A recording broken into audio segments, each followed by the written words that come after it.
Mes chers enfants, on a évoqué la question de savoir quelle est la particularité de Rosh Hashanah.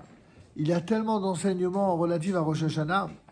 Évidemment, l'un de ces enseignements marquants et que vous devez retenir, c'est que Rosh Hashanah, qui signifie la tête de l'année, la nouvelle année, dans le calendrier hébreu, c'est également le jour anniversaire de la création de l'homme, de la création du monde, mais en même temps le jour de jugement. En effet, c'est le jour où tous les habitants de la terre sont passés en jugement. Ce n'est pas uniquement les Juifs qui sont jugés par Dieu le jour de Rosh Hashanah, c'est tous les êtres humains qui passent en jugement, et d'ailleurs c'est même toutes les nations du monde.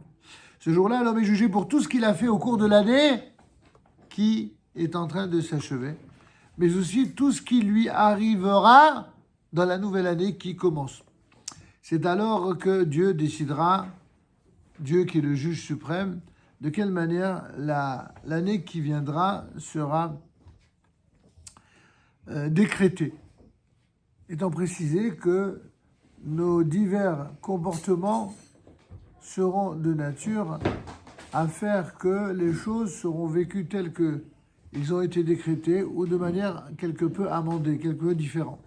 Il est dit en effet dans la Torah, à propos du contexte de celui qui vit en terre d'Israël, il est constamment sous l'œil de l'Éternel depuis le commencement de l'année jusqu'à la fin de l'année.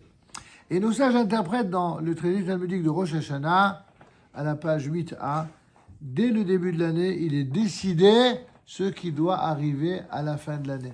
C'est pourquoi le jour de Rosh Hashanah, bien que ce soit un jour de joie, ça reste un jour vraiment solennel. Et dans un autre texte, toujours de Rosh Hashanah, il est dit que le premier Tishrei, tous les habitants de la terre passent devant lui comme les brebis devant le berger. Kimde Maron.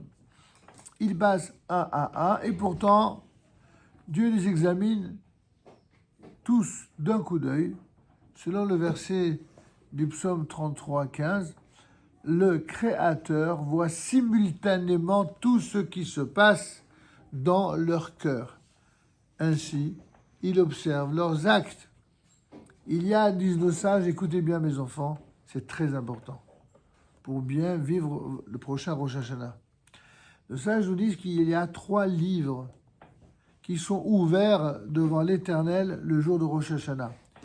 Il y a tout d'abord celui des pécheurs invétérés, ce qu'on appelle en hébreu des Reshaim Gemurim, des gens iniques, pervers, cruels.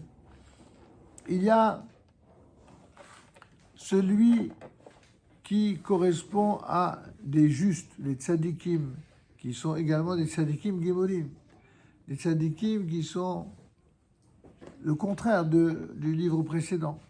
Et enfin, celui de ceux qui sont moyens, entre les deux, qui sont ce qu'on appelle bénonim, qui sont aussi éloignés de la première que de la deuxième catégorie.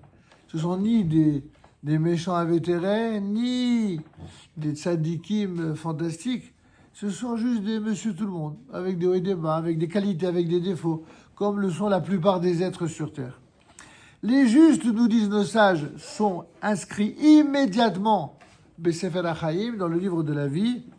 Les méchants, les pécheurs invétérés, sont condamnés par le tribunal céleste à mourir sur le champ, c'est-à-dire dans l'année. Quant à la multitude des bénonymes, la multitude de ceux qui sont intermédiaires, leur sort reste en suspens jusqu'au jour de Kippour. D'où l'importance, entre Rosh Hashanah et Yom Kippour, de réaliser un changement de comportement et de bien se comporter. En effet, s'ils acquièrent du mérite, alors ils vont faire pénitence, ils vont regretter leurs fautes, ils s'amenderont devant Dieu, ils s'engageront à ne plus recommencer, et ainsi, ils seront inscrits dans le livre de la vie. Sinon, ils seront condamnés à périr pour expier leurs fautes. C'est ce que dit le Talmud dans Maseret Rosh Hashanah 16b. Le jour du jugement, disent nos sages, a été fixé à Rosh Hashanah pour 2 motifs. Écoutez bien. Premièrement, la création fut achevée à Rosh Hashanah, comme on l'a dit plus haut. Et c'est dans ce jour que Dieu décida de diriger le monde par l'attribut de justice. Ça, c'est donc le premier motif. Le second motif, c'est que c'est dans ce jour que Adam Arishon, le premier homme, fut jugé et qu'il s'est repenti et qu'il lui fut pardonné. Dieu lui dit alors que ce soit un signe pour tes enfants. De la même manière que toi, tu as été jugé et pardonné en ce jour, eh bien, eux aussi seront jugés et pardonnés.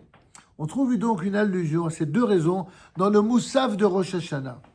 Puisqu'il est dit dans ce Moussaf, dès le commencement, tu nous as annoncé que tu instituerais un jour de souvenir pour te rappeler tous les êtres vivants, les innombrables créatures et tous leurs actes. C'est aujourd'hui en souvenir de ce premier jour. Vous voyez donc, le jour de Rosh Hashanah, ce n'est pas que le jour qui renouvelle en quelque sorte l'anniversaire de la création du monde. Et ce n'est pas que le jour de jugement, c'est le jour du recommencement. C'est le jour de la nouvelle chance. C'est le jour où on décide de devenir vraiment meilleur, de changer de vie, d'abandonner nos défauts et nos mauvaises habitudes pour devenir meilleur que la veille. C'est ce que je vous souhaite, c'est ce que je nous souhaite à tous, que nous fassions en sorte que grâce aux prières d'une part, mais grâce à nos décisions de vouloir changer et être bien, eh bien qu'on soit exactement ce que l'on souhaite devenir, c'est-à-dire quelqu'un de bien. Alors, Shana Tova à tous.